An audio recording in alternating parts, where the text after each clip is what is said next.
Okay, guys, welcome back to Let's Get Freaky podcast. Super excited. I know I say that every week, but we have got an awesome guest today. We've got Mark Olly on the show.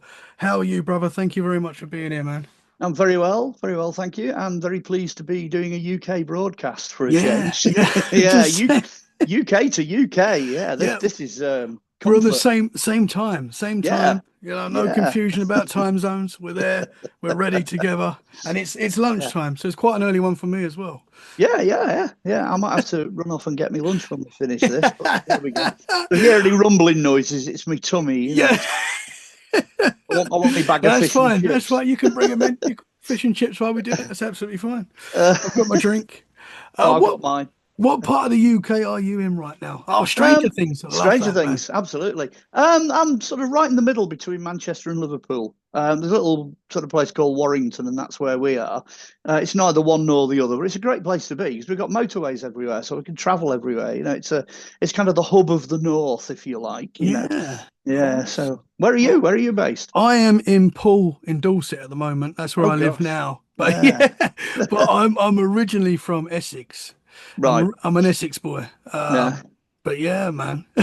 Yeah, anyone who's listening in, the accent kind of gives that away. It's like I'm up here in the north where it's grim, and you're Yeah. sort of down there. So, I find accents so strange mm, because you think the UK is not that big, really, in the great scheme of things. It's quite small, but yet we all sound very different 10 minutes up the road. It's very yeah. strange, man. Even in Poole, like from Essex to Poole, you notice the differences, and it's just, I don't understand it. It blows Well, my mind. 16 miles one way, we got Manchester, which is Yeah. Oasis and all that. Well, 16 miles the other way, we've got Liverpool. We've got the Yeah. Beatles, you know what I mean? So, an island's not far away, and we've got a Lancashire accent and a Cheshire accent and a Welsh accent, and honestly, we just get bombarded here. It's Yeah. it's it's international without being international, if you know what I mean. It's wild how that happens, man. Uh, Are you more Manchester or Liverpool? Have you got a football team that you... Um, well, when I was growing up in the 60s and 70s, it was all about Liverpool. That was the place. And Mhm. then as it kind of drifted up and started going 80s, 90s, well, everything, the emphasis moved to Manchester because I have roots in the music business. So obviously, it started off like 20 years in Liverpool, then it ended up being 20 years in Manchester. Now it's everywhere. The music business is scattered completely. Mhm. There's no real, hard center for it. So I'm a bit of both. I'm going to say I'm about 50-50. I'm not copping out when I say that. I genuinely am. Sitting on the fence. No, I genuinely am about half and half. Yeah, no, that's awesome, man. So when we originally talked via email, and you Yeah. sent me a list of topics that we can get into today, and I want them all, man. I know we've probably not got time for all of them, but super interesting stuff. Now you are a presenter, TV presenter, Yeah. public speaker. You're an author. There's so much there, and so many topics that we can get into today. I would love to go to the start of your journey, where this all Oh, began with these wild topics that we get into that we love here at Let's. okay. Well, it's worth saying I think there's 37 topics on there, and I do an hour on each one. So you're not going to cover Oh, them in the space we've got here. wow. That's impossible. And there's people keep adding to them. There's ones that I do that are not on that list. Like somebody wanted me to do ghosts because I live in a haunted house. Somebody wanted me to Oh, do, wow. did we land on the moon or not? That's conspiracy. I do a Hmm. load of UFO stuff as well. So there's loads of add-ons, extra bits and bobs. So yeah, we can keep going for about 40 hours. Oh, I Mark, don't, you're yes. never going to get through all that. No, my start really, my beginning. I mean, I'm Warrington born and bred, so the house I'm in now here, this is only the second family home that I've had in my entire life. I mean, we've had this house now for 50 years, half a century at least. I was born within sight of the Manchester Ship Canal, which is interesting. I mean, most people think, oh, great, dirty, great big piece of industrial rubbish, up here in the north. It's not. It's one of the biggest, Victorian archaeological industrial sites in the world. It was the first of its kind. You can't kind of imagine them doing that nowadays. They couldn't turn up in Parliament and go, I'll tell you what we'll do. We'll just move a port 35 miles inland and dig a canal big enough to send ocean going liners down. And guess what? We'll do it by hand. Oh, what a great idea. So this thing's incredible. So anyway, that's the bottom of my street here that goes across where I live. Wow. So that's interesting. So I kind of grew up with all the history and the archaeology and everything. And then when we first moved here, of course, me and my mum and dad didn't realise that this was a haunted house. The house we live in here is built on a Romano-Saxon burial ground. we have bodies underneath us, cremation urns and all that kind of thing. Um, so Wow. so it functions as a bit of a sort of a portal, if you like, and that's how the guys that built it seem to have approached it. I'll give you a bit of background again. It was built in 1924, 25. That's between the First and Second World War. So all the young fellas are gone. They've all gone in the First World War. And the guys that built this were old guys. They were building in a Victorian style. But the way they did it, there were 13 rocks on the back garden, big boulders. There's 13 windows in the building. There's 13 steps to the top of the stairs. It's number 13 at a time when they didn't used to put in a number 13. It's the biggest house on the street. It's named after the street, and it's aligned perfectly north, south, east, west. Wow. So that's this building. I mean, it's a hell of a building to live in. Um, 7.5 years of age, wake up in the middle of the night, and there's a ghost at the bottom of my bed, stood at the corner of the bed. It's some Victorian bloke. I couldn't make head nor tail of this at that age, obviously. And I'm looking at this guy, and he's in full colour. So it's not like it's like a white sheet. It's none of that. And he's looking at me and I'm looking at him, and it looked like his head was touching the ceiling. An enormous guy wearing a green and brown fleck tweed Victorian suit. So he's got matching trousers, jacket, waistcoat, and a pocket watch. And he's just staring at me. Now, the reason I knew that this guy wasn't real is I could see the wardrobe behind him through him. So he's translucent, and the temperature in the bedroom at this point has plummeted. So it's like minus whatever, and it's a heated house. So I looked at him, he looked at me, and that was it. I just dove under the bed covers, didn't come out for hours. And when I came out, temperature's back up, and there's nothing in the room. So that started me off. That got me going in terms of the supernatural, the paranormal, everything. I mean, back in the 1970s, because that was 1970, you could get hold of all of this material. You had ghosts, witches, wizards, Loch Ness monster, spoon bending, Uri Geller, flying saucers, you name it. Great days, groundbreaking days for those kind of subjects. So I really got into that. That was kind of my thing. I could do a whole program just on what's happened since in this property. Oh, You know, wow. yeah, things appear, people see things disappear. There's a whole program just in that one topic. But while it's about history, I'll move on a bit.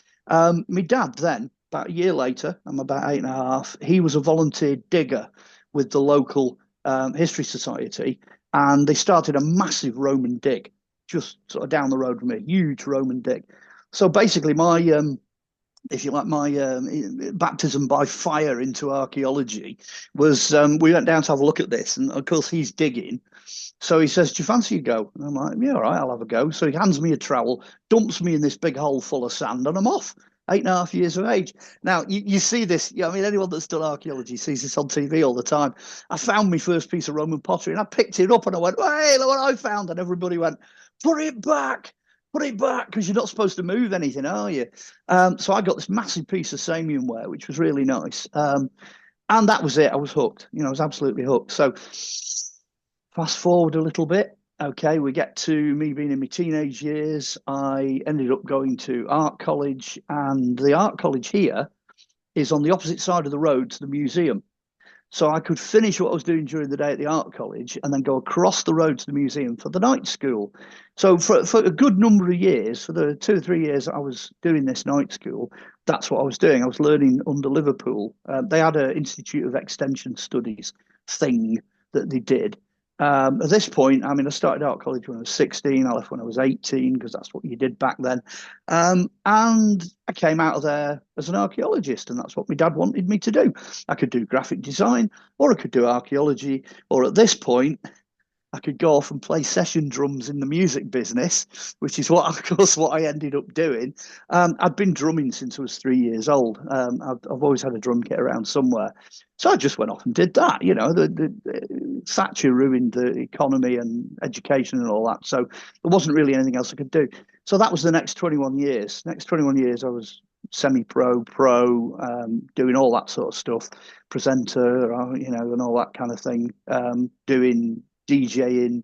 I can't remember how many bands, way over 50, 60 bands in that time period. I actually only retired from the music business in the 1990s because of a bad back. which I still unfortunately have, which is a bit of a killer for a drummer. Okay, so my back collapses, can't do anything, come off tour, that's it. Got another record deal in 1996. I had to say no because I couldn't tour, had to move on. So I thought, what can I do? I'll go back to archaeology. Let's go back and do that. Which is, anybody listening who's like in education, get yourself more than one skill. It's a big one that. That's a real big issue. If you can get more than one skill, fabulous. So I went back to that and I started doing research into Celts and Romans in the north of England. And the guys at the museum were laughing and they said, "Oh, you'll never get a book out of that. It's all been destroyed. There's nothing here. You're wasting your time." Anyway, so I got the first book, then I got the second book, then I got the third book. This is like, it's building up. There's a lot of information, a lot of stuff going, all full of mysteries because I did ghosts, I did sacred sites, I did, everything, King Arthur, you name it. It's all in those first three books. So then fast forward again a bit into the 2000s, 2004.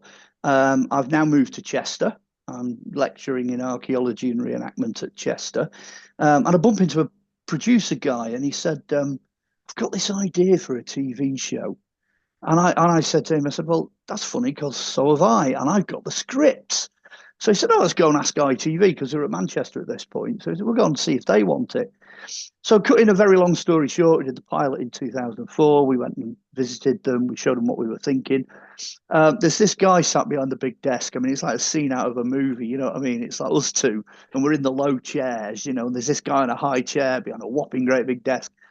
And we put the pitch to him. And he looked at us and he went, right, I'll take this program on one condition. So my producer's like, oh, what? Because he's not a very good salesman. And this guy says, and he looks at me and he went, you present it.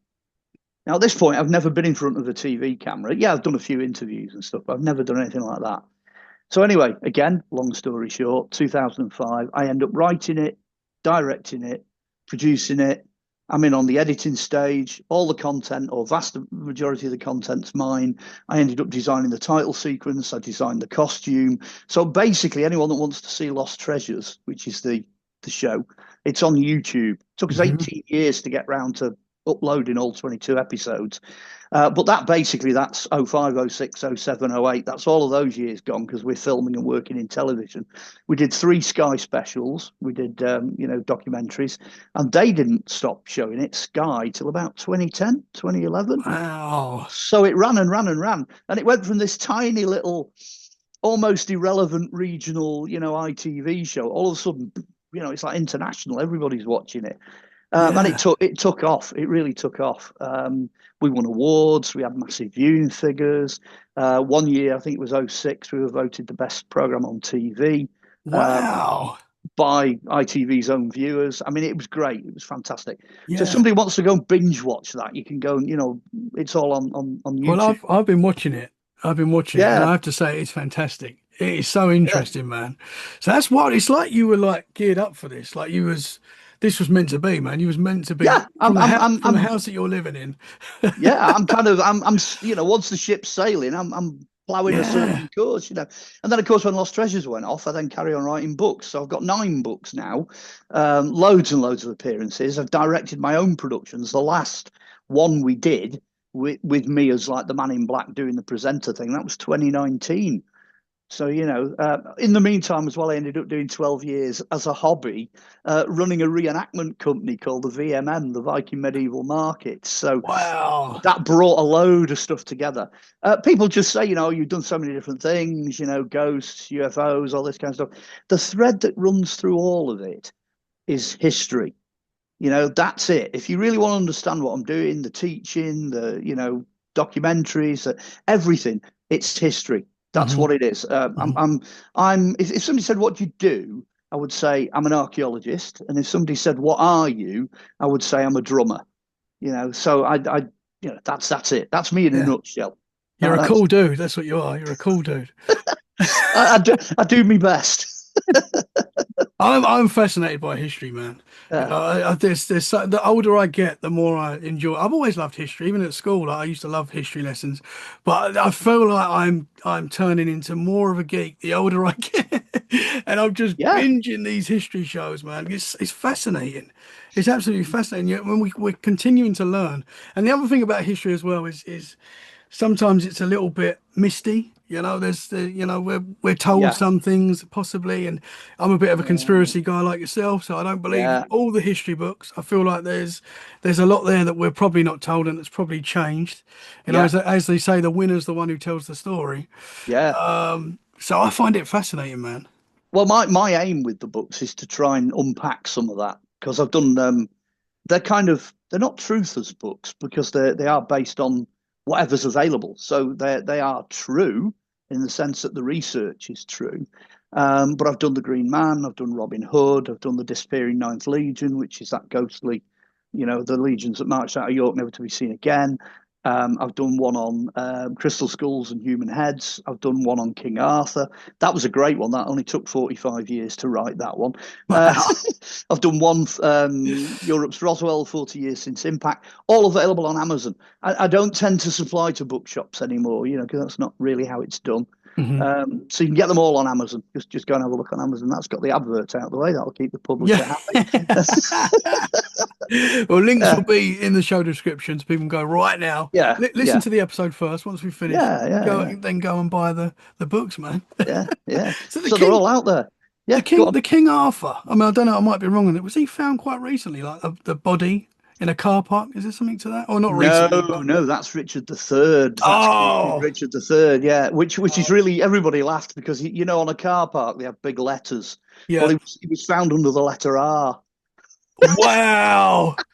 He was Talk buried. about coincidences. There's like R marks the spot. Arthur Richard. That's where he is. So Yeah. I don't know. yeah, I got they them. I don't found know. I him. got them mixed up. That's Oh no, it's easily done. I mean, there's that many flipping kings. I can't keep track of them. yeah. I don't. It amazes me with metal detectorists because they'll pick a coin up and go, "Oh yes, that's a George the Third London mint." And I'm looking at it and I think it's a coin. That's it. It's a coin. And I'm the same with all the Roman emperors. I mean, I know what they are. I know whether they're Roman or Celtic or what period they come from. But once it gets down to the detail, oh boy, I don't know how they do it. Yeah. I really don't. So I'm like that with the kings as well. If you said, name me three kings after Henry VIII, I wouldn't be able to do it because I can't count them. I'd do what everybody else does and go Google it.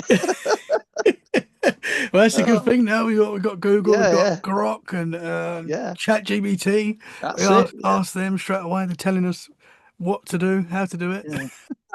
So the house that you're in, as you say, it's still haunted now. You're still getting Yeah, we had activity we now. had an incident a couple of weeks ago because I've got a disabled stepdaughter and I live with her, so she occasionally becomes, as it were, the unwitting victim of what's going on. I mean, it happens to both of us and loads of other people. Oh boy, when we were doing this place up with the builders in, it was crazy. It was like a psychic circus for 3 years.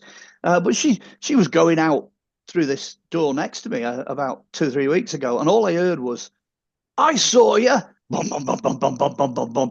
And she spotted a little face looking round the top of the stairs like a cat. But she said it definitely wasn't a cat, but you could tell that there was a very distinctly a face looking round the corner at her from the top of the stairs. So she shouted, "I saw you," and ran up the stairs as fast as she could. Of course, by the time she hits the top step, it's gone. There's nothing on the landing. It's disappeared. We do have a cat, by the way, and he doesn't seem too bothered. But this wasn't the cat.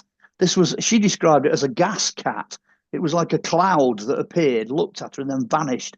Not in any of the rooms upstairs at all, just disappeared. So we get lots of weird things like that. I've talked to a lot of people about what we get here, and I mean, if we do a whole program on it, you'll very quickly realize it's not standard. There's no standard formula for what we get here. There's so many unusual, strange, odd, things that you just wouldn't make them up. Like you'd invent a gas cat, Yeah. at the top of the stairs, staring at you. A cloud that looks like a cat's face. We get lots of that. That sort of thing happens. There are a couple of regulars. We get an old guy with a flat hat, Hmm. who we're pretty sure is the guy that built the place. And occasionally we get this little lad from the same time period. They're 1920s. They're from between the wars. But I got loads of Wow. stories. I mean, we could do the Oh, whole. I want it all, Yeah. brother. I want it all. Well, make a note. Next time let's do the haunted house. We'll do that. Do you see them in like solid form, or are they? Like the Um, first guy that you saw that was like see through. well, no, a lot of the things we've seen in the past, you hear a lot Hmm. and you see a lot that's kind of transparent. But a lot of the accounts I've had from eyewitnesses, some of them are solid. Like when she first spotted that gas cat, it was solid, and then it Hmm. kind of dissolved, and vanished. So you get some measure of solidity, Yeah. but not all the time. I'll tell you one story, okay? When we were doing the house up, the guy who was the foreman was a proper hard northern bloke in his 60s, covered in SAS tats, and military numbers, and proper weightlifter. Took no nonsense, took no prisoners. And I'm looking out the front window and I see him come through the front gate and he waves. He waves up to the bedroom window.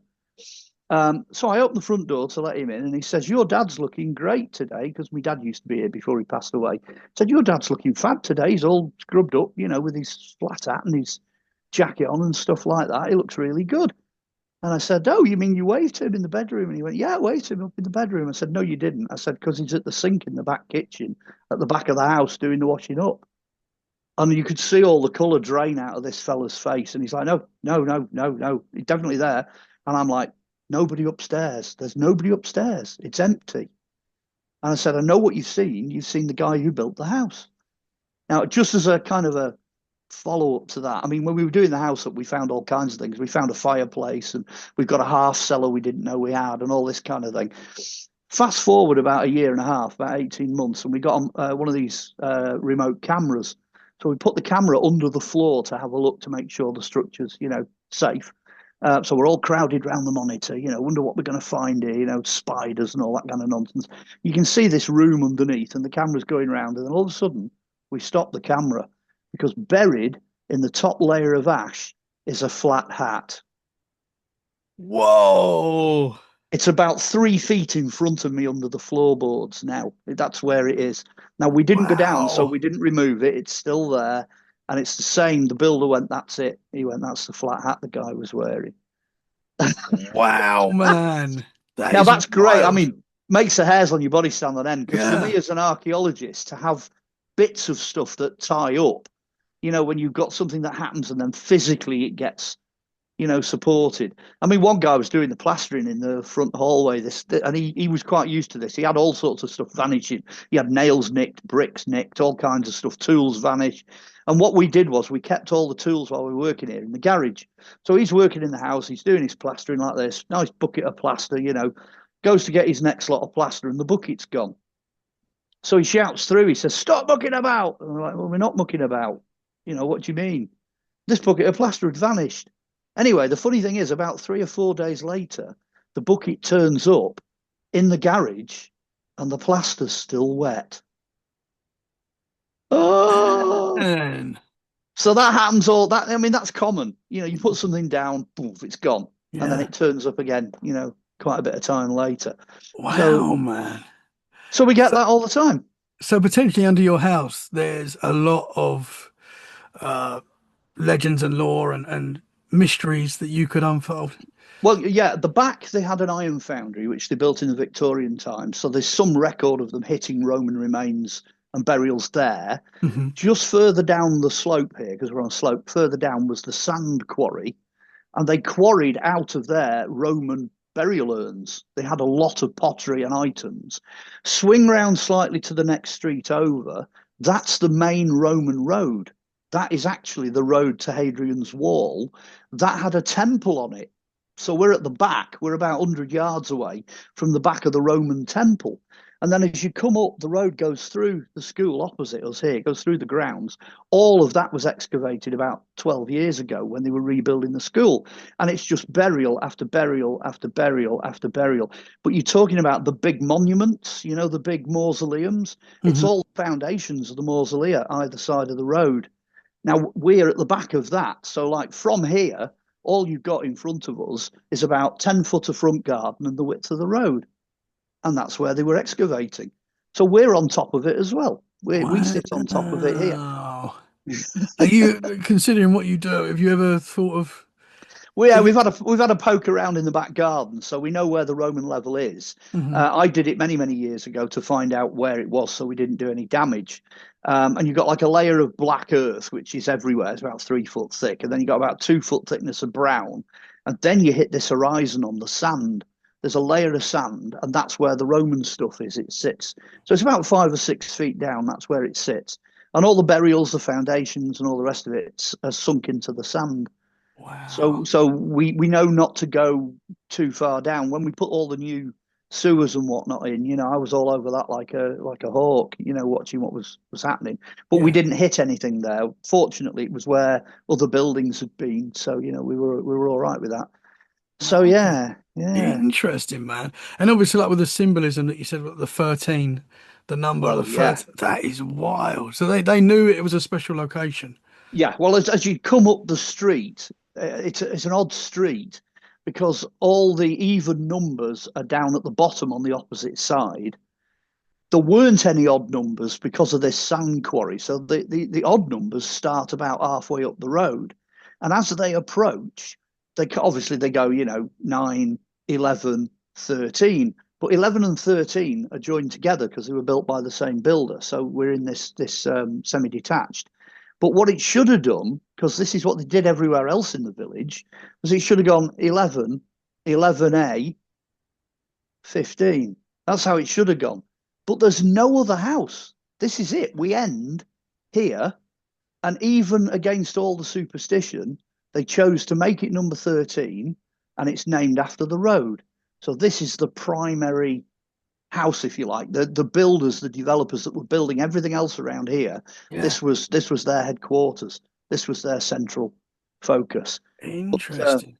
clearly, I mean, if I'm going to go down that road, why not? I think there's a Masonic influence as well. I think the builders, the guys that were building, they built this house on the square.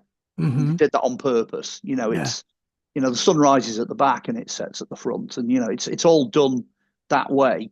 It also is in alignment with all the Roman remains as well. So they must have been aware at that point, of where they were sat in the geography, and Yeah. it respects that. But it's deliberate, Interesting. Yeah. 100% on purpose. Do you know who owned it at first? Do you know the history, like who owned it at Yeah, first? yeah. It's in a drawer over there in my desk. I've got this big, thick dossier, and I've got on vellum. I've got the original plans because the land was owned by Greenhall's Brewery, so obviously it was signed, sealed, delivered. It was all charted up, all solicitors' documents and all that. So the guy who bought the land, because it used to be the village common, so he bought it off the brewery. When he bought it, he was the first person to buy it, and my dad bought it off his son. So we're Wow. only the second generation from this being built in 1924. Yeah.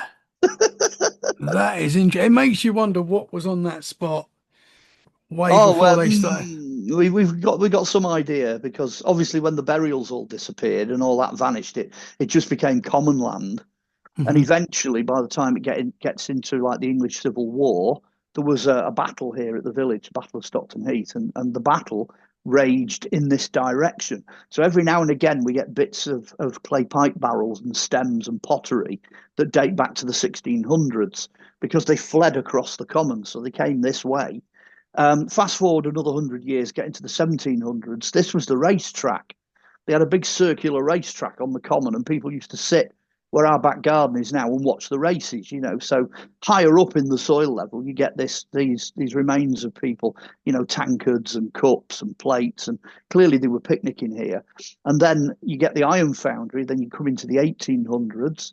The back wall here is the back wall of the iron foundry. So that's where that stopped. This then started to become development land. They started putting in well, there was a cart track here to begin with, but then they made the proper cobbled streets, which we still have under the tarmac. We have got cobbles. You don't see them very often, but they are there. So we've got the full history, if you like, probably going back about 2,000 years. Wow. If you go back further, I mean, if you really go back, we've had prehistoric as well. We've had prehistoric flints and stuff. There seemed to have been a big bend in the River Mersey that came through here, Yeah. which leads us all to suspect that somewhere where that temple is over on that side, there might have been a bridge, probably a Roman bridge of some kind. Hmm. They would have had to get across the Mersey at some point So really, the only argument is where it is, where that old bridge was. But Fascinating. there's a nice legend about some Roman emperor that came over to Chester, had a big bust up with the North Welsh. He had this big fight like they do, and he got this golden breastplate. The golden breastplate was left behind in Chester to be shipped off to Rome as a trophy, but it never made it because it got nicked. Somebody pinched it from Chester, and the legend is that it was buried under one of the support piers of this bridge. They slid a stone out and put the breastplate in, and then slid the block back in. So it's a Wow. very little known legend, that, but it's very local because it's about 100 yards That's in so the house, cool. I So love them little legends and like legends that you might not yeah, hear about. There's so many of them. yeah. That's wild, man. Well, it made it into my Celtic Warrington book series, and that's how I know about it because Yeah. obviously I found it through research. But beyond that book series, Celtic Warrington and Other Mysteries, I don't think anybody knows about it. You know, That's interesting, man. You just think how much is out there like that waiting to be discovered that might never be discovered. A lot of these places are protected. We don't want to dig up old things. I'm not. I know it's important, but some things need to be left as well. I think. Do you yeah, agree? yeah, definitely. That's one of my conscience moments when it comes to archaeology because you are effectively obliterating whatever it is you're digging up. So Hmm. it's extremely destructive. Hmm. But in the 90s, going into the 2000s, they tightened all the legislation up. So everything now tends to get recorded. It doesn't slip through the net. But when we were doing Lost Treasures and we were knocking on people's doors, that's when you start to discover how much unrecorded stuff is out there. Because that series, I mean, we had an idea of where we were going, with each episode. It wasn't a script. It was just like a kind of a tree with all these subjects joined, together. But then literally it was shot on the fly. Most people think it's, an archaeology show. It's not. It's registered with ITV as news and current affairs because we were literally knocking on people's doors, coming up with stuff that nobody had ever seen before. And that Wow. just, it went on and on. I mean, we could have carried on. We could have done a fourth series. There was so much stuff. Do it, man. Let's go. uh, I've still got the costumes if anyone wants to Yeah. put up the money to do it. It wasn't a cheap series to do, but Yeah. and the funny thing is I own it, so we could. My production company still owns it. So Do it, man. Because I think it's obviously it was amazing then, but this topic seems to be growing as well. Like more and more yeah, yeah. people getting interested in hidden history. Hey, well, let's do an advert. If there's anyone out there listening, and they fancy having a go at bringing Let's Lost Treasures go. back, let's do it. I've Yeah. still got the team, I've still got the producers, I've still got the copyright and the theme tune, and Oh, we can bring it back tomorrow if anybody wants to. absolutely. Yeah. Yeah, I think definitely. Because you're going back to like knocking on people's doors and stuff. Like there's yeah, so many like kind of like secrets in families that are like handed down and down and down that not many people are going to hear about. So that's yeah. so cool when you find stuff like that, and you're Oh like, yeah. yeah, I mean, the guy in the street opposite here, I mean, we had to do a program on where I live, so we yeah. did one on here, Stockton Heath, and you can see it in the program. I walk up this street and I knock on his door, and he opens his door, and then he tells you this story. He was putting a shed in his back garden, and he knew nothing about history, nothing whatsoever. He should have known better because his house sits on the Roman road, but he didn't know. So he digs down, he goes through a layer of cobbles which is clearly the Roman road, because he's trying to put electricity in. So he goes through this. And then he hits this thing that he describes as a hole. He said there was a hole filled up with pottery. So he clears the hole out, Oh puts, man, puts, puts his electricity in the hole, obviously his box or whatever for his shed, fills it all back in. He's only got nearly 70 pieces of Roman pottery out of a hole in the road that they'd used it to fill in. Now, this is where it gets really interesting because obviously we've now got this pottery. It's part of the program. So, what do we do with it? So, film it and all the rest of it. He's got lead, he's got nails, he's got pieces of iron, he's got all this stuff, all Roman. So, the next thing is we date the pottery. Now, officially, there's nothing here till about 60, 61, 62 AD, because we're in the north of England, aren't we? We're northerners. So it took a while for the Romans to get up here. Forget all that because all this pottery is like 40, 41, 42, 43 AD, and all of it, every single piece, comes from northern France. Wow. So the guys building the road that had to fill this hole in, they were here 20 years before anybody thought they were here, and they were French. Wow, man. Just rewritten like the whole of northern Yeah, history. You know, scrap all the history books, screw up all the old maps. They all need rewriting now. that They've is just changed it, you know. wild. So they were Because working on Chester and they were working on Hadrian's Wall and they were working on all these roads and all the rest of it 20 years before anybody thought they were. yeah, and how often do we hear that with history? That we're Yeah, constantly going back with yeah, like the beginning of humans and everything. Like we're yeah. constantly finding more stuff, and the history books will, and as well, you probably know this. Like there's quite a big pushback with like the old school historians that are like, no, we know it all. Let's stop looking now. We know what. Stop finding out more stuff and changing the history. There seems Yeah. to be a big push, but was you getting that? Was you getting a lot of pushback? I do with the books. I have to say that I do with the books because I'm very much like, you know, if it quacks like a duck and it looks like a duck, then shoot, it's a duck, you know. So the King Arthur book, I mean, that's upset so many people since that's come out. So, but I intended to do that on purpose. You don't spend like 45 years doing a book and not, you know, make it a bit different. Hmm. So it is, you know, so that kind of upset a few people. But we were finding with the TV show and with the documentaries, we were getting the opposite reaction because an awful lot of the experts were coming out and going, do you know what? This is the first opportunity I've had to actually say what I think and say what the truth is, you know, and go against the narrative. I won't tell you who he is, but one of the guys that appears in the documentary gave me a lot of material to do with King Arthur because he was the lead archaeologist in Chester for nearly 40 years. So if you wanted to know anything about Roman Chester, it was him. And he just came out with it and he just said, I know where Arthur's palace is. I know where the Round Table is. I know where Camelot is. I know what the White City of God is. And I'm sat there and I'm going, hang on a minute, you're a professional archaeologist. This is a career killer. You know, this is a career ender. You can't even go into the subject. And he just looked at me and he said, well, I can't. He said, but you can. He said, so do it.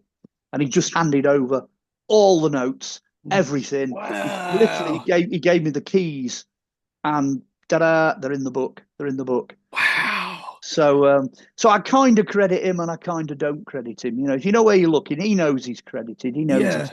But what he did say, because when we closed filming on the last season of Lost Treasures, he said, if you ever come to do a King Arthur documentary, if you ever get that into production, he said, I will appear on camera for you. He said, for nobody else, but I'll appear on camera for you. So that's a world exclusive. You know, if we could get something going in that respect, you know, and get an Arthur Yeah. documentary going. I mean, it's scripted, it's all ready to go. Again, it's down to funding. Oh, Um, wow. That's got to be done. I That mean, has got to be done. this is going to make you laugh because a couple of years ago I went down to London and I did an Ancient Aliens episode for Prometheus because they hadn't got anyone to cover crop circles. So I think it's season 19, episode 2. We filmed Wow. about 4 other episodes, but I'm not sure if I'm in any of those. So I approached Prometheus with the King Arthur thing and I said, look, you could do a Curse of Oak Island jobby with this. You know, you could have us going out and actually investigating all the sites on site, doing it for real. So it's like Lost Treasures, but it's Lost Treasures just does King Arthur, you know, because I've got enough material to do a sort of a 5-part, you know, 1 hour a piece documentary on it, you know, and some of it's real, you know, earth Mhm. shattering stuff. And they never came back to me. They never got back to me. Whoa. And I'm like, come on, Yeah, guys. that's You know, insane. That doesn't. doesn't make any sense, does it? So, No, we've got to make this happen, man. yeah, yeah, let's do it. Come Let's do it. on. Oh my. That is what that Yeah, see this is what blows my mind. And you see it in the mainstream where there's pushback on what's his name? Graham Hancock. oh, yeah, yeah, People like that, they get yeah, real pushback, even though they've got a lot of evidence, and they're not a lot of the time they're yeah, not even claiming that what they're saying is correct. They're just saying it's a possibility. yeah. Let's look into it.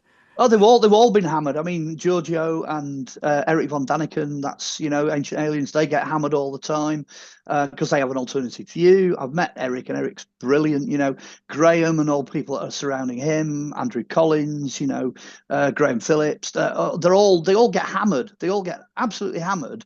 And then about 5 years or 10 years later, everyone's like, oh, guess what? You were right. Yeah.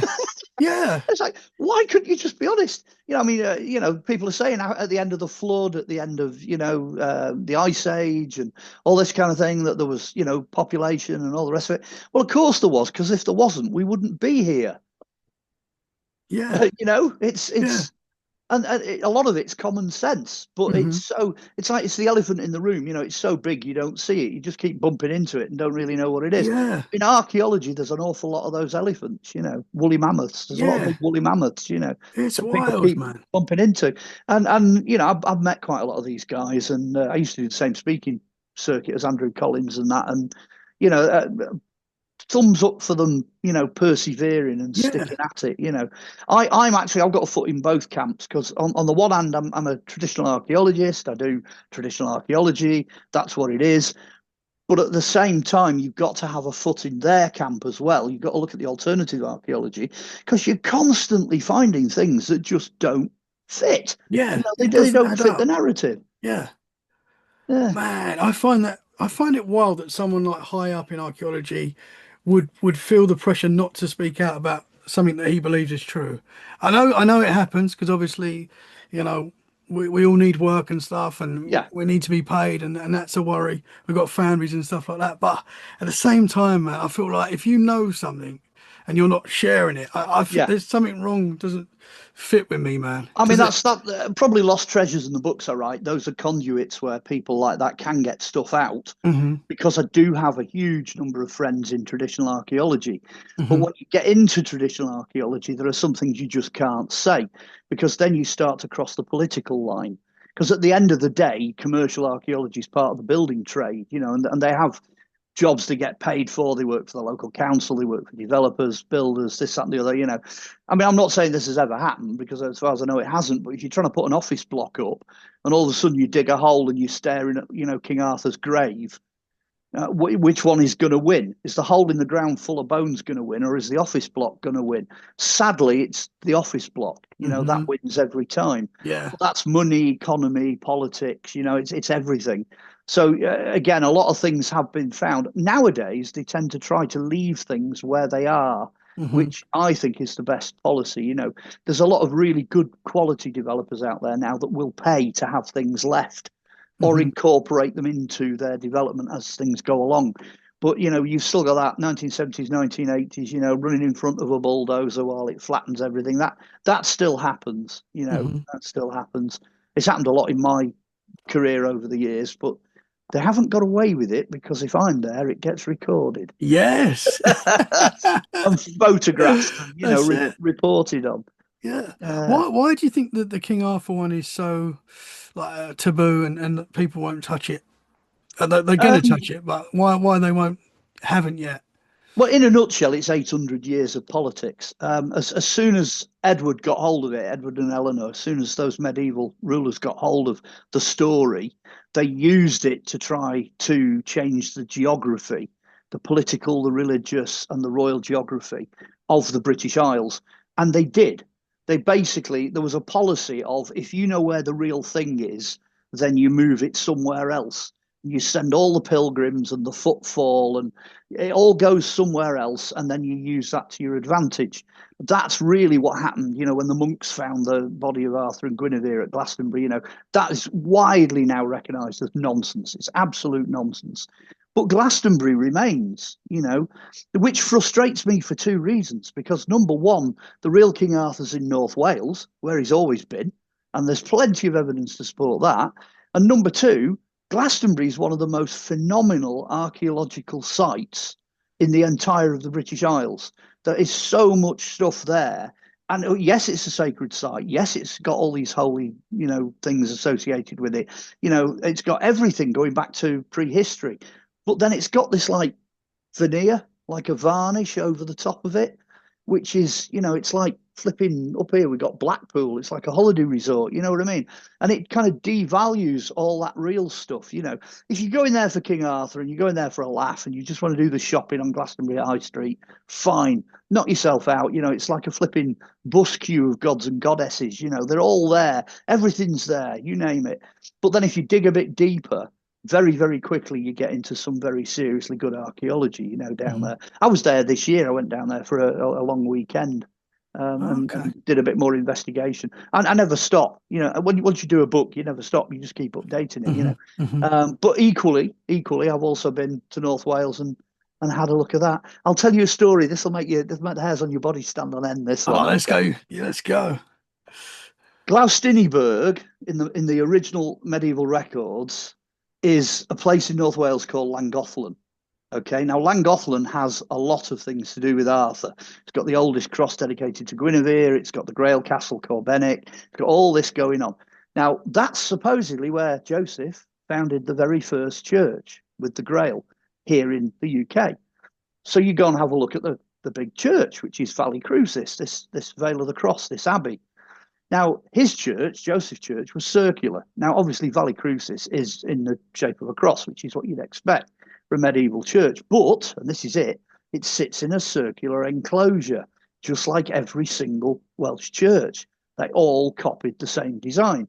So you look at the enclosure, you think, okay, somebody's already investigated the main building. Okay, they've geophysed it, ground radared it, looked under the high altar, no burials. But there's a legend of a Victorian antiquarian who found a flight of steps going down into what he described as a Roman crypt. So now we're onto something. Now, what you do is you look at the circle on Google Earth, you put crosshairs on, because in the old days it was the middle, the center of the enclosure is where you'd expect to find stuff. So you go to Valley Crucis, and the centre of the enclosure is actually in the main robing room for the abbots. It's not anywhere near the abbey, it's next door. It comes in there. And sure enough, in the floor, somebody's put a big stone, bigger than all the other stones. And it's bang in the middle, absolutely dead centre, okay, of these crosshairs. And this is where the hairs on your body start to stand on end. Joseph is supposed to be buried bang in the centre of his enclosure and his original church. So now you're into Da Vinci Code. You go and stand on that stone. Immediately below you, is that where the Roman crypt is with Joseph buried in it? Wow. Now, again, I did that this year. I took an American lady down there and we went down there and we did it. And we actually had a look at the site and worked out where it was. Now, yeah, Wow, man. no one's ever going to dig it up. It's a grade one listed medieval structure. But it'd be nice to take the geophys in and have a look because they Yeah. missed it last time. Do the whole site, do it properly, and have a proper Yeah. look at it. Wow. Did you stand on the stone? Yeah. Oh yeah. Oh, I mean, of course you did. just the mere fact that it's the center of such an incredible site. It's Yeah. literally it's dead center. I mean, that alone's enough to make all the hairs on your body Yeah. stand. Then, It did, man. Yeah. yeah. Did There's you a get rumor. There's a rumor as well. In one of the, I mean, I'm stretching this a bit, so let's go there. There's a Welsh account that describes all of what I've just told you, and what it hints at is Jesus's mother Mary came over here with Joseph of Arimathea. She died, and this text hints that she might be the next burial down from Joseph. Whoa.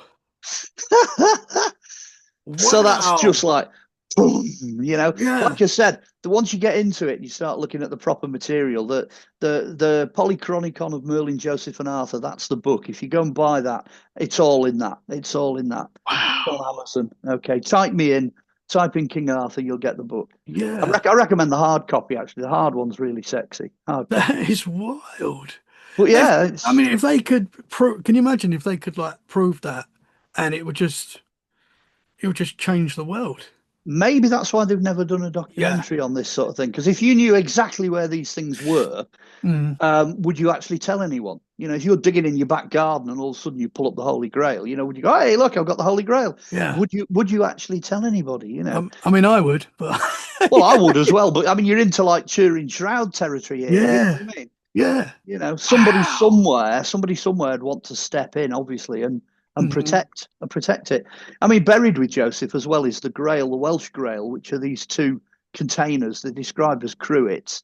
One with the blood of Christ and one with the sweat of Christ from the crucifixion. So if they are still there, if they're still buried with Joseph, you'd literally be digging up the DNA of God. Oh my. Oh, wow. Have I never heard this before as well? Because nobody's ever told you. Everything I It's listen to and watch, I've never heard that, man. That's incredible.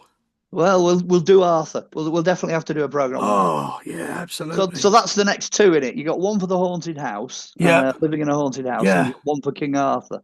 So we'll do This those two. this is going to be. What are you doing tomorrow? Well, I'm here all the time, so don't leave it too long. Give me a Amazing. shout. Yeah, no, absolutely, man. We can. This is hours of because Oh, I can listen to you talk about this stuff for hours, man. It's so interesting.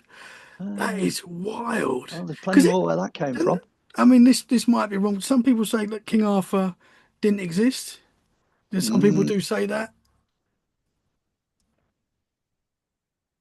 you just caught me then with a mouthful of coffee. I'm sorry, man. It's all right. You don't even need to edit that out. It's just funny. I wasn't being silent because I was in shock. But in terms of whether or not Arthur exists, it's you've got two ways of going with it. Okay, first way is to go with the evidence that we actually have. Now, I knew that I was going to have a problem with this when I wrote the Arthur book, and originally it was in four sections. So you've got like Merlin, he starts it. Then you got Joseph. Then you've got sort of Arthur part one, if you like. Then you got what happens after Arthur. What happens to everybody? Where does it all go? And I was just going to stop it at that. And then, I thought no one's going to believe a word of this. They're all going to immediately they're going to turn into doubters. So there's a section 5. Now, section 5 literally is 1/5 of the book, and all it does in chronological order is it just lists all the source material, one after another, after another, after another, after another. It's a huge chapter. It's a big chapter. So I've had this happen. I actually had it happen. I was doing a talk on it, and this old fella came over and he went, "I don't believe a bit of this book. It's a load of nonsense." He's thumbing through it like that. So I just said to him, I said, "Just go and have a look at the last chapter." So he went, bum, bum, bum. And he got to the last chapter and he was going, "Oh no, oh no, oh no." I'm like, "Yeah, I've nailed your ass, you beggar." That's Yeah. why I put it in there. So the idea that Arthur doesn't exist at all, it doesn't wash Hmm. because there's far too much evidence. And then if I'm going sort of philosophically and I say, okay, let's suppose he doesn't exist, you can get into a situation, because I got into this with Robin Hood.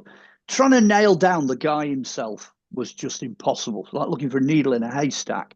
But then you start getting bits that you can nail down. You get like real solid, hard, concrete evidence, archaeology, sites, maps, place names, documents, all this stuff starts coming together. And what happens is it's like forensic archaeology. You end up building up a missing piece, a certain shape, and that shape has got to be there, or the picture isn't complete and nothing holds together. So I know people are going to go, "Oh, that doesn't work because it's an argument from silence. It's an argument from lack of evidence." Well, actually, it does work. It is a technique. It's a literary and physical technique of archaeology to be able to see what's not there, because you can see the missing pieces. You can see the bits that have disappeared. Well, I'm a firm believer in Arthur because he's there. You can see the shape of Arthur. He has to be there. He's in the geography. He's in the politics. He's in everything else that's going on away from the legends. Hmm. And of course, it's in the legends. So there's two good reasons there to say that he actually did exist. A character, a person. The evidence points to his name being Arthur. There's no other name anywhere that fits. His Hmm. name was and is Arthur. Although he wasn't a king, he was a warlord. He was a regional ruler. He was Duke of Battles. Hmm. Um, so the king thing comes later. Like you say, people rewrite history. And Absolutely. Yeah. yeah, And I think like the fact that like the powers that be, or the money people, whoever we want to call, mm. we say they, we don't know who they are really, but we say they Yeah. eh, seem to control the narrative on everything. Well, I've got Eh, a name for them. I've labelled them. I've called them the Men in Grey. And it's going back. It's an interesting follow-on because it's the argument from absence of evidence, from absence. You've got the Men in Black. Yeah, you know who they are. They're all famous. The rich people. It's the Bezos and the your Musks, and it's they're all out there. They're all personalities, this, that, and the other. But you never hear mention of the Men in Grey. They have to be there. They're there. I know they're there. Everybody else knows they're there. They've got to be there. But you will never see them. You will never hear of them. Never know anything about them. But they're mhm. there. You're absolutely right.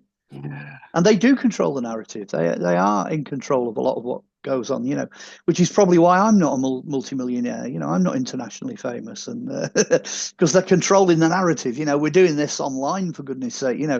Bezos has only got to go, and that's it. We're off Yeah. the plug's off, Yeah. and we're all gone. Yeah. Either that or a big solar flare, and that's it. It's Yeah. gone. See you later. Yeah. Yeah, And I find that so scary. It's such yeah, a horrible thought that we're basically lied to and yeah, controlled, and you know you you yeah. you put an argument out there, even a theory. We all just want to know the truth and learn more. Well, And it's like, again, changing the subject slightly. I mean, I've come up against that because I was brought in the 19, what would it be now, 25 years ago, early 2000s, 2008. I was brought in to do a documentary about a UFO crash. So let's face it, you can't get much more like, up against the establishment than dealing with UFOs. This thing came down in 1983. It crashed in Wales. It's not the Berwyn Mountain incident. It's a completely different incident. I mean, I'm going to whiz through this. A recovery team got out there. They managed to get some pieces of it, although the MOD cleared most of it. Most of it disappeared, exactly like Roswell. So I called it Europe's Roswell. And you can watch the documentary. It's on YouTube. It's all out there now. Um, that's resurfaced because the publisher wanted me to do something to do with UFOs because he is essentially a UFO publisher. So I'd got him to do Crystal Skulls and Human Heads. I got him to do King Arthur. So he kind of phones me up one day and he goes, you're not going to do something on flying saucers for goodness sake. It's what I do. So I was like, right, okay, we'll resurrect this because it's 40 years now. It's 40 years since this thing came down. So we did it. And, the book's out there now, Europe's Roswell 40 years since impact. And it's making waves because we physically have a piece of a UFO. oh, We've got it. In fact, we've got 6 pieces, and we've analysed them, and they're not right. They don't match anything that's around now or was around then. There's a lot of stuff in that little tiny book that's out there. Amazon, £6.50, I think wow. it is. You give It's me worth doing. goosebumps again, man. But yeah, When you said and that. well, I've got a little fragment of the UFO in the other room, so I've got a piece of it here. Oh Um, my. it's a brilliant story. Again, that's probably the next interview number 3. We'll do Oh, Europe as well. there is so Um, much. There but, is. but talking about hitting authority, we had so much problems with that. So Really? difficult to get anybody anywhere to say anything. For me, what it came down to. Already done the documentary, already done all this analysis, already done all the Freedom of Information Act things that we'd put out. The book then came out, and all of this. We've got the physical evidence, but we're not getting any feedback. Nobody's coming back and going, "Hey, go on, yeah, we'll tell you." Disclosure, that's what it is. Nobody was doing that. And then right at the very end of all of that, and it's not even in the book, so I'm going to have to update it. We wrote to the Central Records Office at Kew. We wrote to London for the records office. And I can almost see this little guy sat behind the desk going, how can I tell them without telling them? How can I give away a bit of information that'll tell them that they're barking up the right tree? So we got this freedom of information thing back, and it came back last. And in it, basically what this guy says, he says, well, I can't tell you anything about the people that were in the crash recovery teams because they're still alive and they're protected by the 80-year or 70-year, Official Secrets Act. So we can't disclose that. The information about this particular incident is also equally as well, covered by this act, and we can't give you any of the actual information. And I'm sat there, I'm going, yes, they've told us there was a crash. There was a crash recovery team. The incident is valid. Something happened on that date at that location at that time. So this disclosure basically tells us, but without telling us. Hmm. It tells us Wow. in reverse. And it's took what, I don't know how many years. It's took at least 30 years to get to that point where we've actually got Wow. some evidence. It's saying 40 years from the crash recovery team getting hold of it. Yeah. This little guy, bless him, I don't know who he is, but he really needs a gold star because the way he worded it, it's just, I mean, I've summarized it. I mean, it was all, long legalese and stuff. But the way he did it was brilliant because he basically just told us, yes, there's a crash recovery team. Yes, there are people still alive. Yes, this incident happened. Yes, we've got some record of it and it does exist. You bang on the money, lads, but we can't tell you. We can't tell you anything. Wow. What And that part? was like, It's worth it. It was worth every bit of the effort just to get that last freedom of information. Absolutely. Central Records Office at Kew. I don't know who you are, but you get a gold star, mate. You Shout mind out it? that man. Shout out Yeah, that man. yeah. What part of Wales was that in? Well, if you go down, sort of halfway down it looks like a pig's snout. You've got Aberystwyth. You Hmm. go a couple of miles in from that and just drop a little bit. There's a little village there called Clonilla, and Hmm. Clonilla is where this thing came down. We've Ah, done everything we can to keep the site secret because there's nothing there. And the right. family that owned the farm didn't really want it to be outed. They didn't want anybody to know. The guy that found it and did the crash recovery and all the rest of it, he gets mentioned in the book, Hmm. but he didn't want to be interviewed for the documentary or anything like that. And their attitude was, well, it's all over and done with now. The fields have all been ploughed, it's all been cleared. The forest that this thing hit's gone. Everything's gone. Irwell, bless him, who was this farmer who found it, he's very recently passed away last couple of years. But we managed to get all the information. The attitude the family's got is, well, there's nothing to add. There is nothing new. You've got it. Everything you've got is what there is. That's it. But no, it's not. It's not any of the nonsense ones. It's not like Berwyn Mountain or anything. This really does Yeah. stand up to scrutiny. Yeah. Yeah. I Wow. won't blow too much because Do, I don't want to give too much away because we can get a whole interview I've out of got this I've one. got so many Yeah. questions about that, and I've got to ask. Yeah.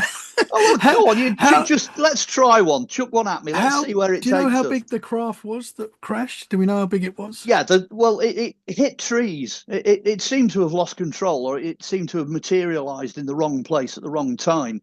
The structure was designed to take pressure, so we think the structure was inside some kind of a bubble, or it pushes back when you apply pressure.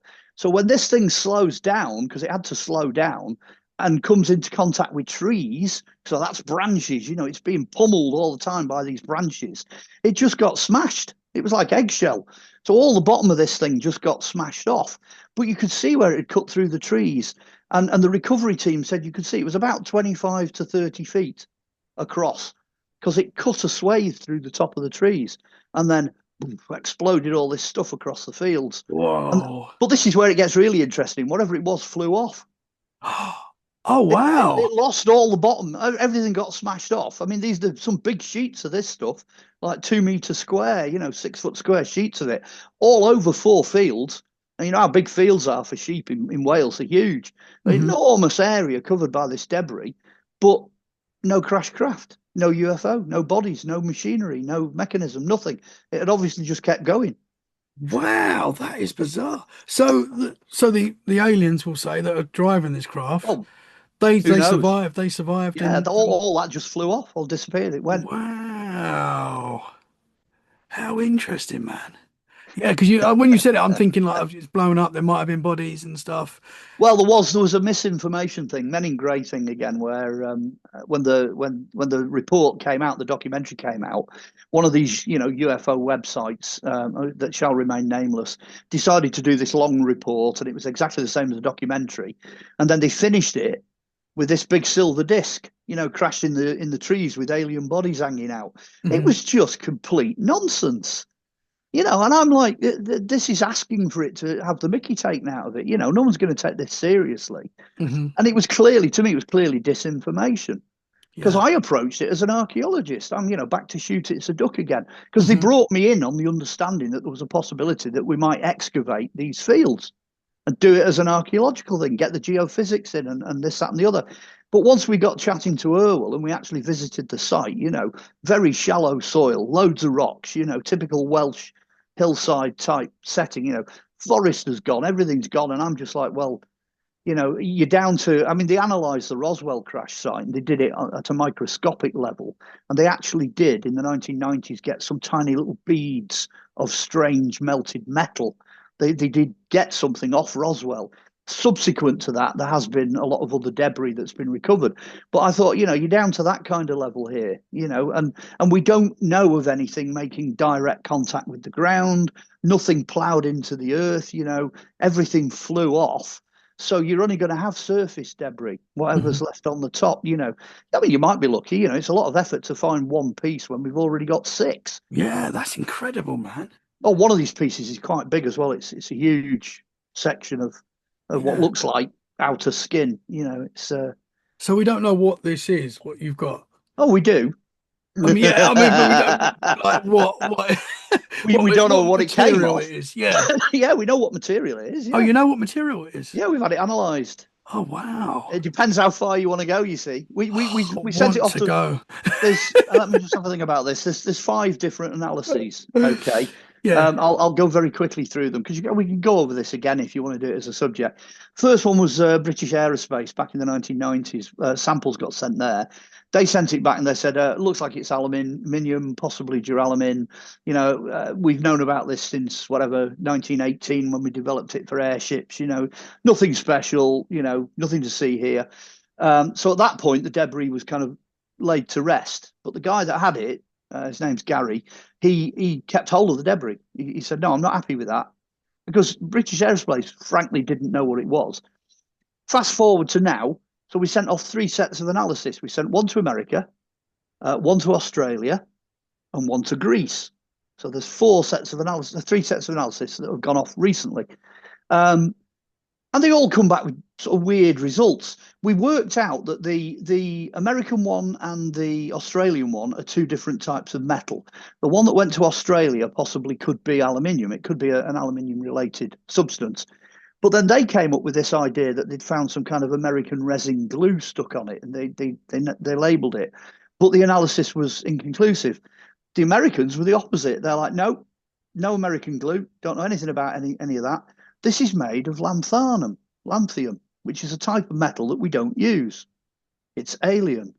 And then we sent another piece of the same metal, the lanthanum stuff, went off to this Greek laboratory, and they basically sent us an analysis back that basically backs up what the Americans were saying. This is odd. It's not right. Now that last one's never been published.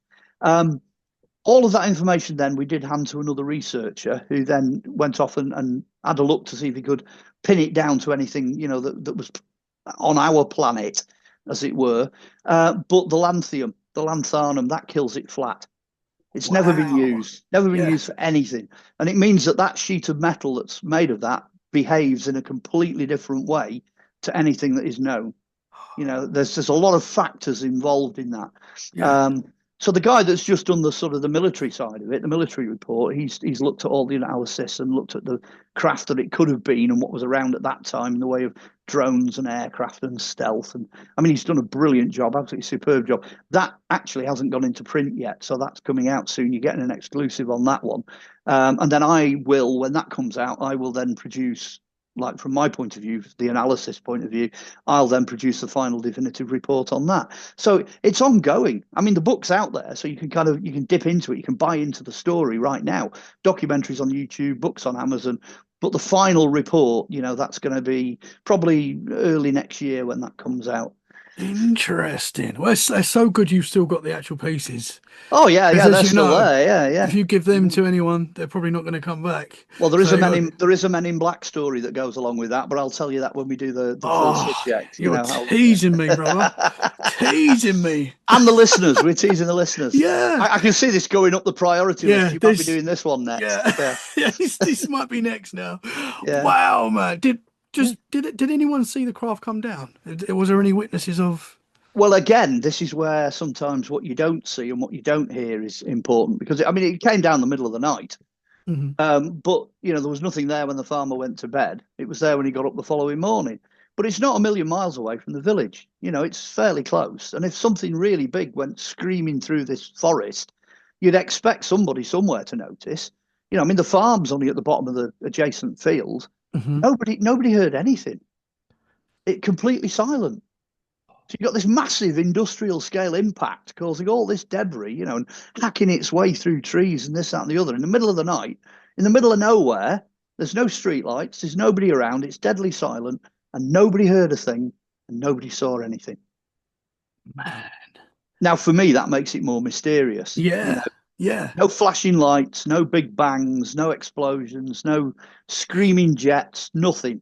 Mhm. Absolutely nothing. Not there 1 minute, there the next. Yeah. I mean, you'd imagine that something like that would be so quick. Yeah. Like it would Well, just be. Irwell didn't hear anything, and he was asleep. He Yeah. was only about, however many 100 yards away in the house. He didn't hear anything, nothing at Wow. all. It didn't even scare his sheep. Yeah. His That sheep is was just wandering around wild. bewildered, wondering what all this tinfoil and bits of sheet metal were. Yeah. But so that, for me, that makes it even more mysterious. It's almost like Absolutely. it materialized, hit the trees, and then dematerialized again. You're on that kind of level. Yeah, coming in and out of our Mm. yeah. Whoa, man. Because we Yeah, know that there have been crashed alien crafts. We've kind of been told officially, but not officially, because yeah, it as we say, it gets blurry. And they do that on yeah, purpose to yeah. They do, they keep do. us arguing, keep us questioning. You know, you talk about this stuff to people that are not interested in these topics, and they're like, "Really? Like you're crazy? That wasn't on the news. That would be on the news." You're like, "No, it wouldn't. No, actually, it wouldn't. Yeah, It would not be it on the really news. wouldn't. They don't want us knowing this kind of stuff. It's very strange, but it's fascinating, man. It is Yeah. fascinating. I'm so excited to go deep into that. We will. I promise you, we will. We'll come back to that one for sure. Man, Yeah. yeah, there's definitely got to be a new series because there's Yeah, yeah, I think we should. I mean, as I said, I did it. My production company did it as a documentary, so you can go and watch it on YouTube. hmm And that is, at that point in 2008, that is the bare facts. But hmm to that point, nobody had actually seen the debris. So it is, in a way, an exclusive. When you're watching it, filmed in HD, and there he is showing you all the debris and giving you all the descriptions and all the interviews and everything. That is a first. In fact, it's Yeah. probably a world first. It's like, if you could have got hold of Matt Brazel, back in 1947 at Roswell and grabbed him and actually interviewed him properly, because hmm rumor has it he had a case full of fragments as well, which have now vanished into the ether. If you could have done it with him, then that's exactly what should have happened. That's what should have been done hmm on film. I mean, it would have been cine film back then, movie film. But we did it. We actually did it. We did it in 2008. We actually got hold of the guy that was in the recovery team that went and got the pieces. And you can go and watch it. It's there on YouTube. In fact, when it first came out in 2008, it was on Amazon. You can go and watch it on Amazon Prime. It was a proper documentary. We did it for an American company called Reality Films, hmm and they put it out. And Yeah. it's been out there. I'll tell you what, though, Men in Black. Talking about sort of Men in Black, Men in Grey. The reality films are a big company. They're a huge company out there, and everything they've ever put out has always been covered. It goes like hot cakes, and it did very well on Amazon. How many radio interviews do you think I got as a result of it being broadcast? One. One. And they never came back to me for the interview. One radio station contacted me from America, No way. and that was it. So when that documentary came out, we got complete radio silence, 100% dead silence. Yeah. So we're all sat here on the other side of the production thinking, well, it looks like we've hit a raw nerve. It is absolutely nail on the head. And it's taken till last year, 2023, with this guy down at Q, the records office. It's taken till then for anyone to come forward and go, yeah, actually, you're right. Wow, man. So, That is insane. But this is what I yeah, love about like today's world. I know there's still problems and it's still, yeah, we're still suppressed and there's still some things that you're not allowed to say and I don't like yeah, that. But at least we've got podcasts now where yes, we can talk about this freely. yeah, yeah. YouTube, Yeah. I know sometimes there's some things that we can't touch, but Yeah, there's a few things get through the net. I yeah. mean, that Europe's Roswell, that's on YouTube. I mean, it's hmm never been a problem. It's gone through. But hmm then it was a major production and it's been released, it's out there. So we've not had any problem with that. And again, I think generally speaking, and this is guidance for anyone that's producing anything, especially for the internet, if you stick to the facts, if you stick to the truth, you know, this is it. This is how it is. I've got this. I've done this. I've got the witnesses. If you do the what they call due diligence, if you've got the background, the research, and all the rest of it, and that's what you stick to, okay, don't speculate, then you will get away with it. hmm I can talk about ghosts, I can talk about UFOs, I can talk about, even politics. We've done a few deep dives where we've gone political. We've talked about what's going on in the big wide world, because I can't I kind of watch on, what's going on.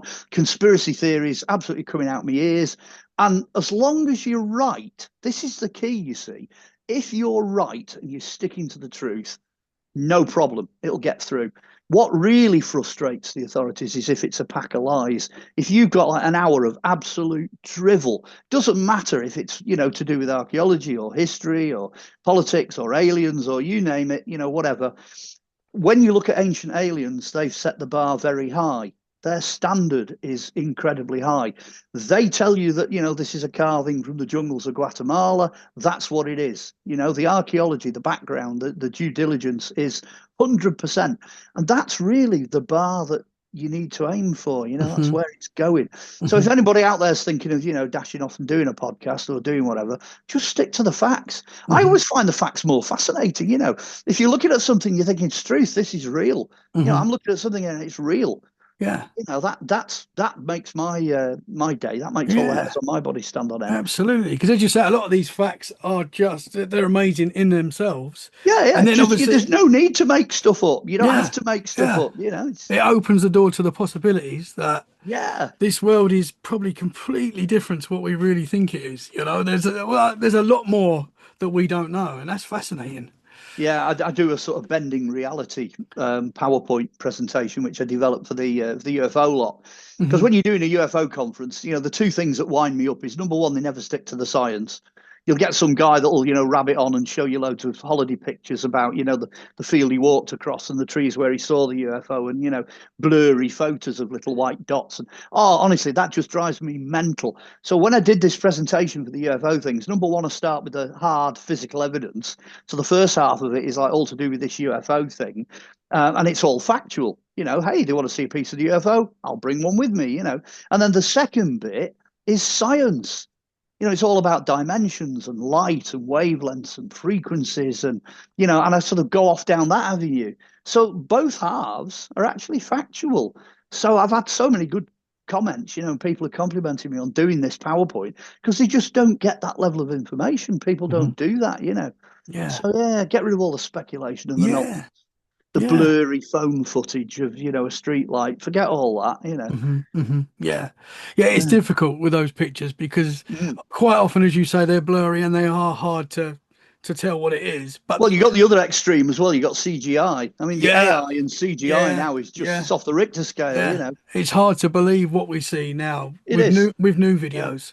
But luckily, there are some old videos that we feel like they've not been tampered with. But and with practice, you do you get the eye for it.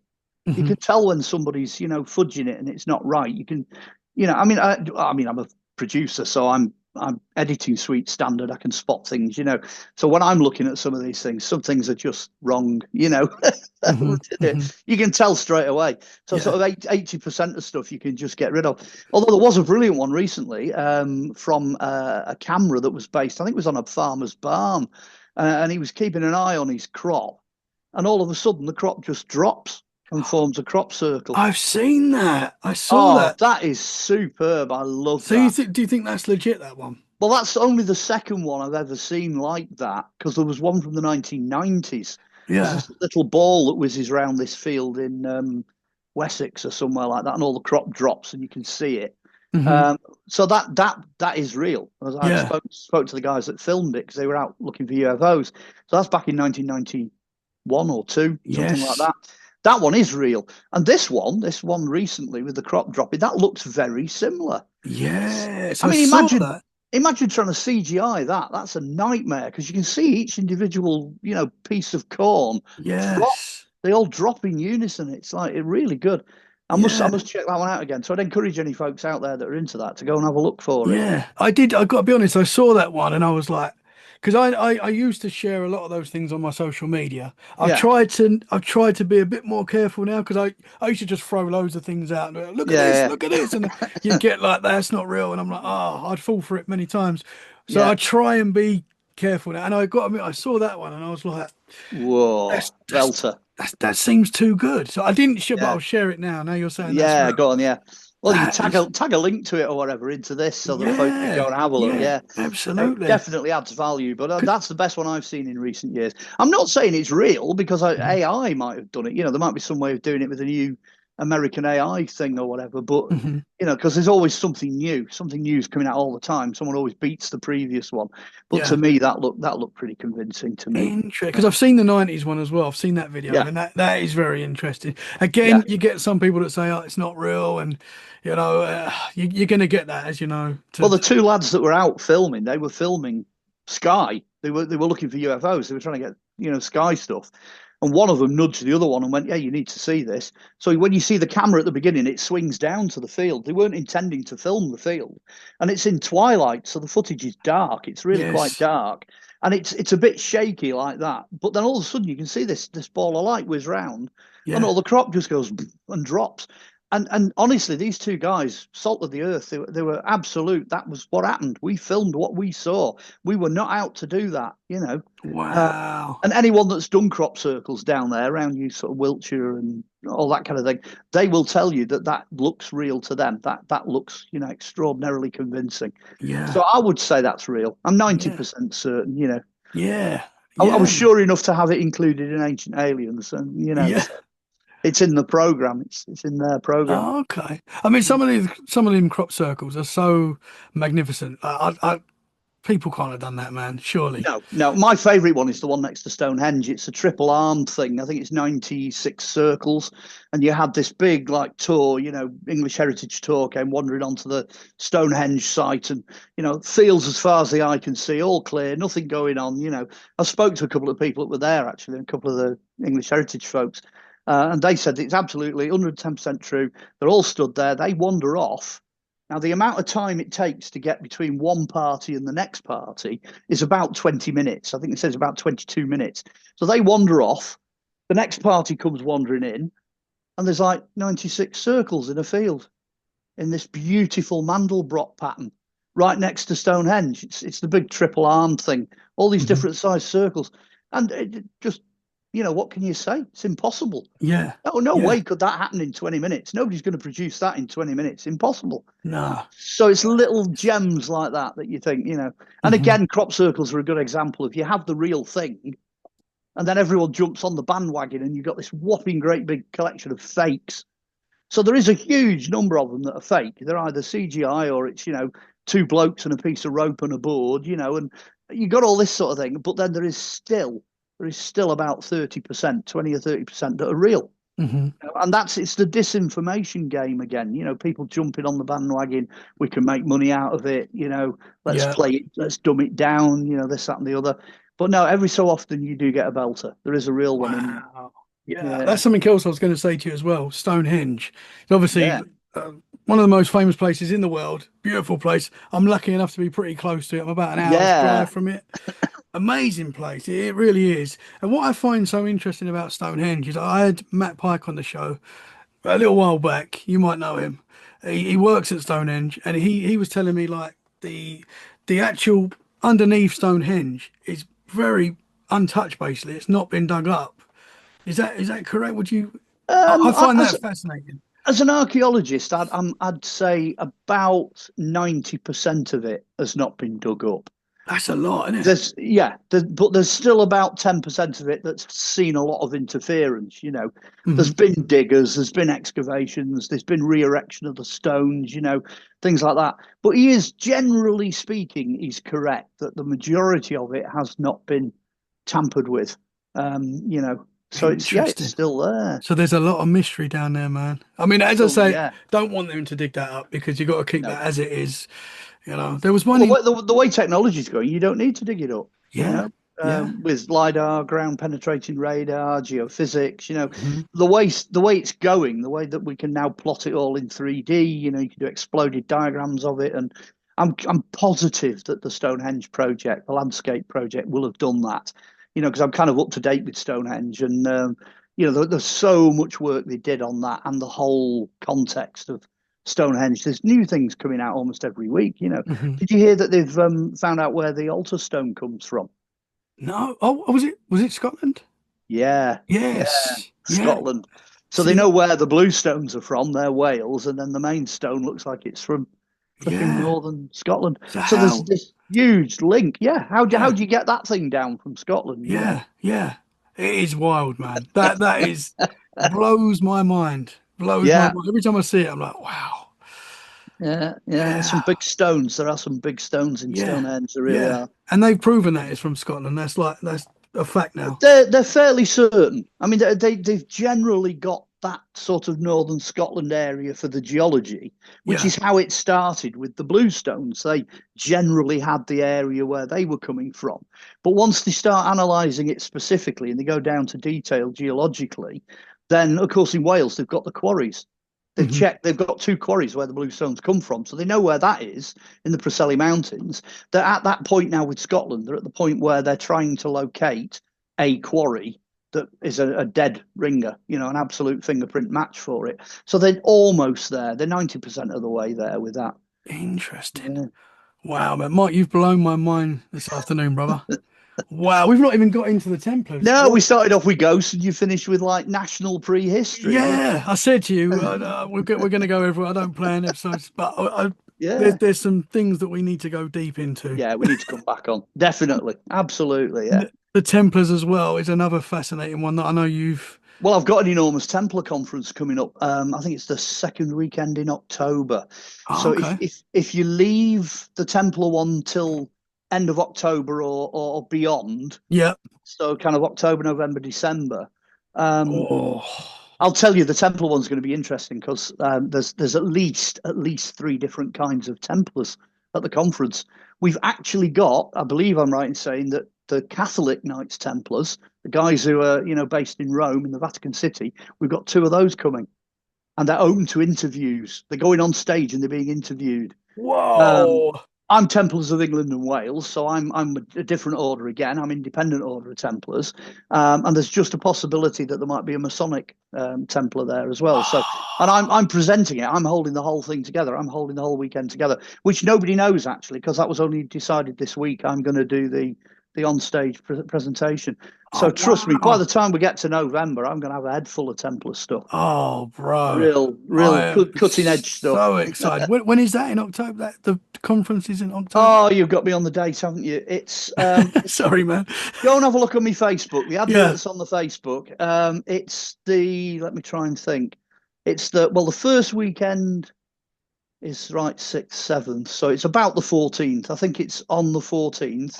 It's at Garway, which is in Herefordshire, and Mhm. Garway Church is a Templar church, and it's a little known one. It's one that doesn't very often get visited. So we are literally in the village hall at Garraway, opposite the church. That's where it's happening. So we're doing a Templar conference full of Templars on a Templar site in Hereford, Wow. and I'm pretty sure it's that weekend. I think it's 14th and 15th of October. It's the second weekend. Wow. Um, it's Awesome. not particularly expensive either. I think you can rock up and pay on the door. So Okay. but I they are might selling tickets. But for all that information, all the links and everything, visit me on Facebook because I've got the poster up on there.